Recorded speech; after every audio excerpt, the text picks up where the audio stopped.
বাংলাদেশ একটি নদীমাতৃক দেশ। আমাদের চাঁদপুর ঢাকা নদীবন্দর থেকে এইসব লঞ্চ স্টিমারগুলো দক্ষিণাঞ্চল অর্থাৎ বরিশাল, ভোলা, পটুয়াখালী, চাঁদপুর এই অঞ্চলের মানুষগুলা, খুলনার মানুষগুলা এই লঞ্চ এবং স্টিমার দিয়ে যাতায়াত করে থাকেন।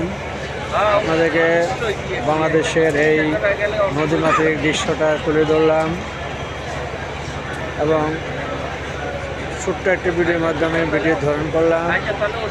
আমি চাঁদপুর লঞ্চে উঠলাম, সোনারতরী ট্রেনে চাঁদপুর যাব।